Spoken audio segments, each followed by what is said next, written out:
Prostate cancer সম্পর্কে জানতে হলে সবার আগে জানতে হবে প্রোস্টেট কি। প্রোস্টেট হল পুরুষের মূত্রথলির নিচে মূত্রনালীর চারদিকে বাদাম আকৃতির একটি গ্রন্থি থাকে। এই গ্রন্থিকে বলা হয় প্রোস্টেট গ্রন্থি। ক্যান্সার হল একটি নির্দিষ্ট কোষের অস্বাভাবিক বৃদ্ধি। প্রোস্টেট গ্রন্থিতে ক্যান্সার হলে সেটাকে প্রোস্টেট ক্যান্সার বলা হয়। বিশ্বব্যাপী পুরুষের মধ্যে দ্বিতীয় সর্বোচ্চ সংখ্যক মানুষ যে ক্যান্সারে আক্রান্ত হয় সেটা হচ্ছে প্রোস্টেট ক্যান্সার। সাধারণত যেসব পুরুষের বয়স 60-এর উপরে তারাই বেশি প্রোস্টেট ক্যান্সারে আক্রান্ত হন। এর লক্ষণগুলো কি কি? সাধারণত যে লক্ষণগুলো দেখা যায় সেগুলো হলো ঘন ঘন প্রস্রাব হওয়া ও প্রস্রাব হওয়ার পরও মনে হবে ক্লিয়ার হয়নি, থেমে থেমে প্রস্রাব হওয়া, প্রস্রাবের সাথে রক্ত বা শুক্রাণু যাওয়া, প্রস্রাব আটকে রাখতে না পারা, প্রস্রাবে ইনফেকশন হওয়া।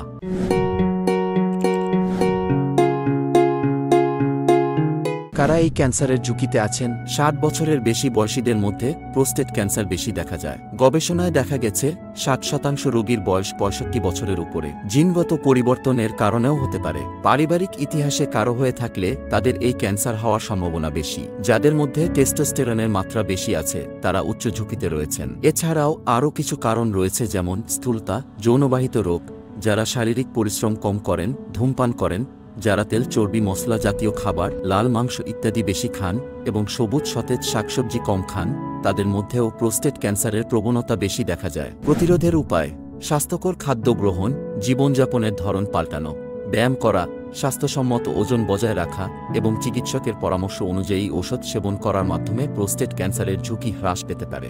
প্রোস্টেট ক্যান্সারের প্রাথমিক চিকিৎসা নিশ্চিতের জন্য নিয়মিত স্ক্রিনিং অনিবার্য।